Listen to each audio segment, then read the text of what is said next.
I thank UN Under-Secretary General Martin Griffiths for his contribution to our deliberations.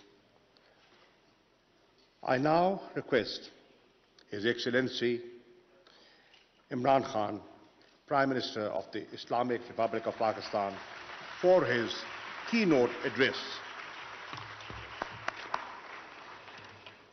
Bismillahirrahmanirrahim. Iyyaka na'budu wa iyyaka nasta'in. Secretary General OIC, respected foreign ministers, ladies and gentlemen. First of all, let me welcome all of you to Pakistan.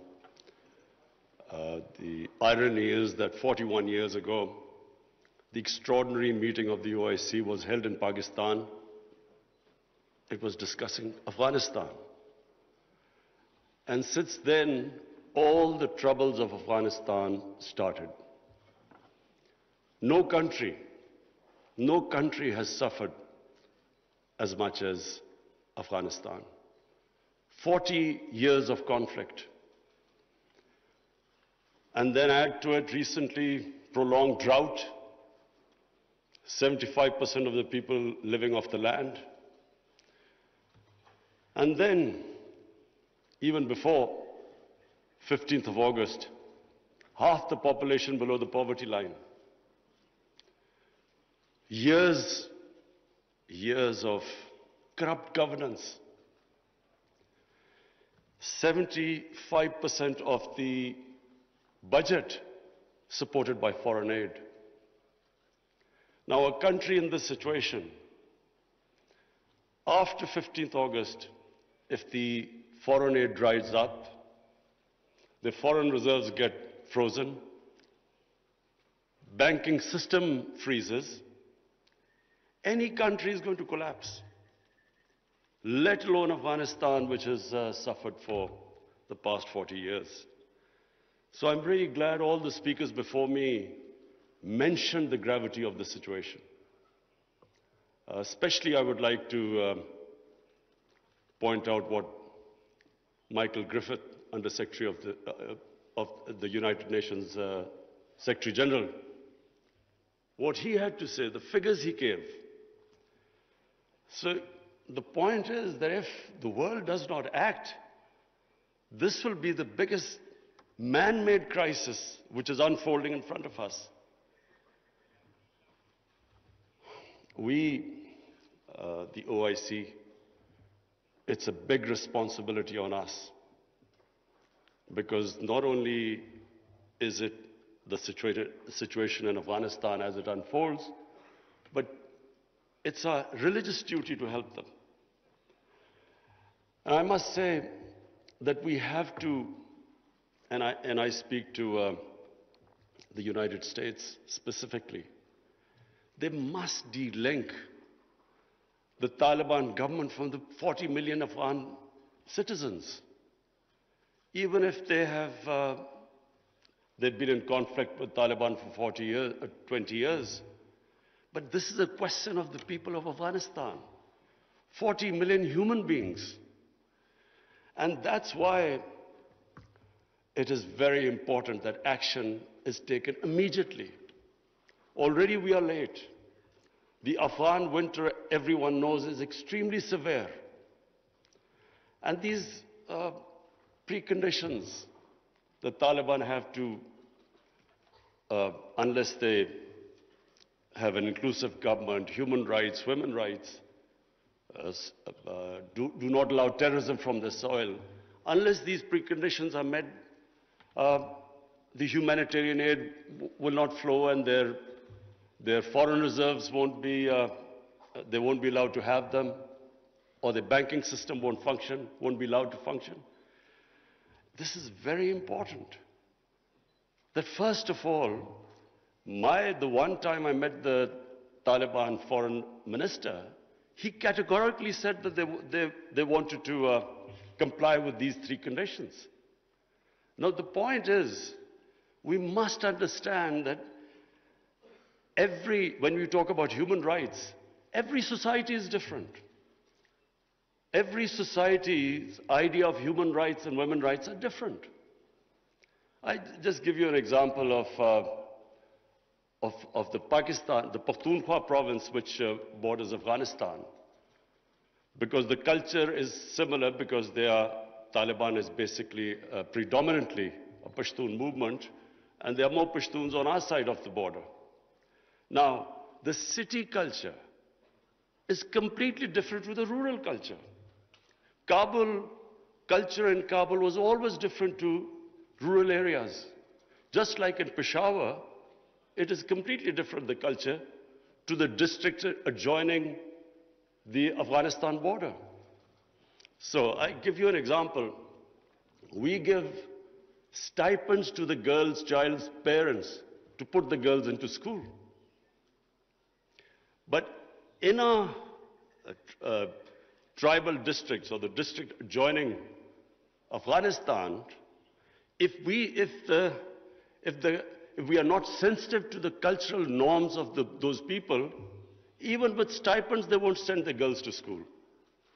But if we are sensitive to their cultural norms, without stipends, they're willing to send the girls to school. So this sensitivity, I'm afraid, when we are talking about human rights and women's rights, we have to be sensitive about this. But my big worry is that unless action is taken immediately, and I mean immediately, because we've been saying this for now 2-3 months, unless action is taken immediately, Afghanistan is heading for chaos. Any government, when it can't pay its salaries of its public servants, hospital, doctors, nurses, any government is going to collapse. But chaos suits no one. It certainly does not suit the United States. Because what if there's chaos there, and chaos means the inability, if the Afghan government does not have the ability to fight terrorism, and we know ISIL is now a threat. It has been a threat. We have had attacks from Afghan border, from ISIL into Pakistan. So the only way you can control what is, and ISIL is capable of international terrorism. And the only reason you can deal with it is if there's a stable Afghan government. And same with Pakistan.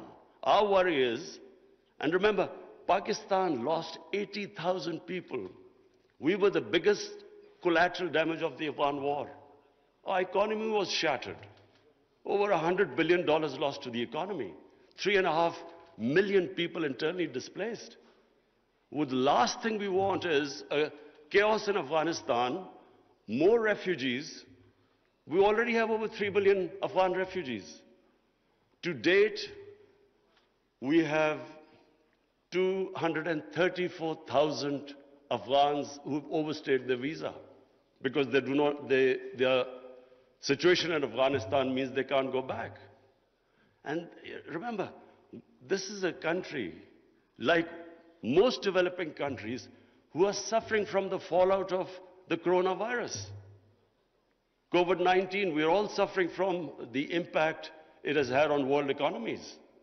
So we are in no position to deal with this, another influx of refugees and terrorism. So my request to the international community, to the United States specifically, I know the Europeans are extremely sensitive. They understand the situation. There's a refugee problem not just in Europe, all over the world. So everyone knows that this chaos will lead not just countries like Pakistan and Iran. Other countries will also eventually have refugee problems. But in much richer countries, you have 2,000-3,000 refugees, and there's an issue. The far-right parties raise this issue about refugees. But we poor countries, who are struggling, whose economy is just about getting on their feet, how do we cope with hundreds and thousands of refugees? So it is in no one's interest that there's chaos in Afghanistan. And that's why I was very impressed by the Islamic Development Bank's suggestions of immediate, medium, and long-term ways of helping the people of Afghanistan or making the economy sustainable. I would look forward to the foreign ministers that you will come up with a roadmap by the end of this evening.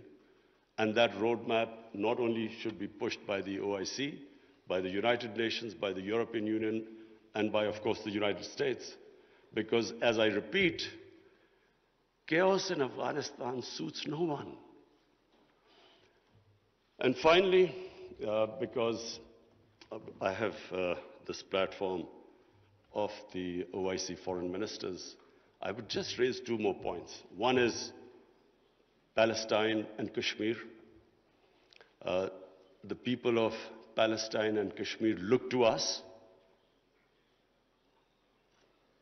They want to see a unified response from us about their human rights, about their democratic rights, rights which United Nations Security Council resolutions have given them, and unfortunately not implemented. We should, on every forum, raise our voices and a unified stance. And lastly, I want to talk about Islamophobia.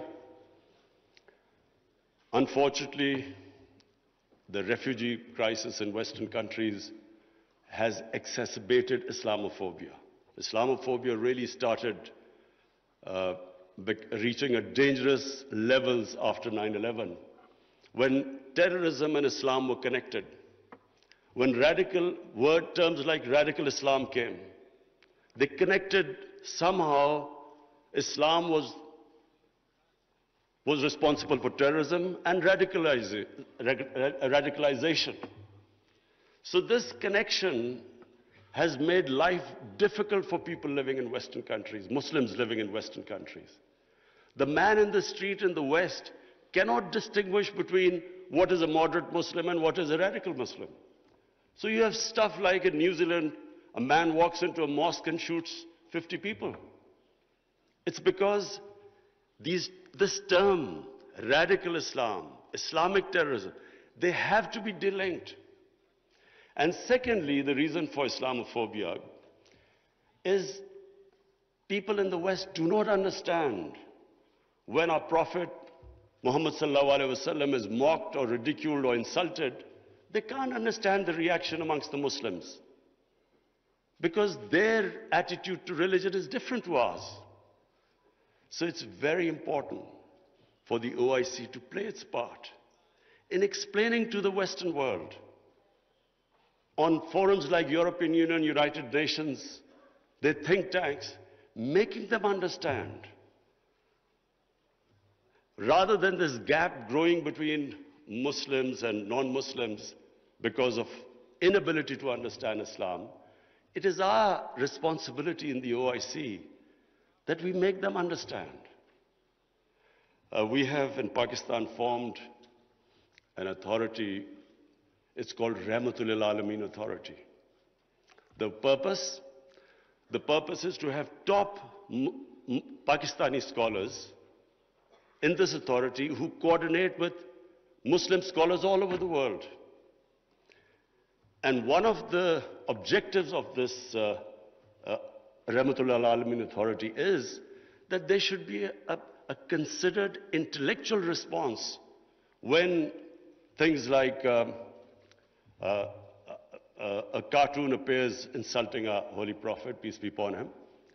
There should be a proper response from scholars to make them understand why Muslims react, that the love and reverence we have for our Holy Prophet, peace be upon him, because they don't understand this. And secondly, to make them understand that our Holy Prophet was called Rahmatul Alameen. He was to bring mercy for mankind. He was not called Rahmatul Muslimeen. He was not just for Muslims. Just like our God, Allah, is God of all human beings. So, our Prophet united human beings. His whole message was of love. But this is not the people in the West do not understand this. There is so much propaganda against Islam. And unfortunately, we do not have a coherent and an intellectual, scholarly response to this. So one objective of this authority is to, in coordination with all the Muslim scholars, we will respond, and we would like the OIC Secretary General also to know about this response. We will consult you. And whenever anything happens, there should be a proper response to that. But secondly, it's also for my own country, because we feel that we can raise the morality and the ethics of our society by making people understand the seerat of the Prophet, his teachings, to raise the ethical standards in our country, and at the same time unite our people. Because unfortunately, religion is used by elements in our society to divide people, spread hatred. The whole idea is to unite human beings under the teachings of our Prophet. So finally, I again welcome all of you. I hope we have a very productive session this afternoon, and then we come up with a very coherent a strategy, which I said immediate, medium-term and long-term, how to get Afghanistan out of this crisis. Thank you.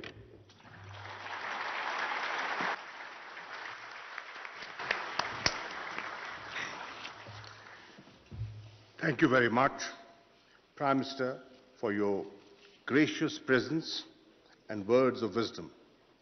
I'm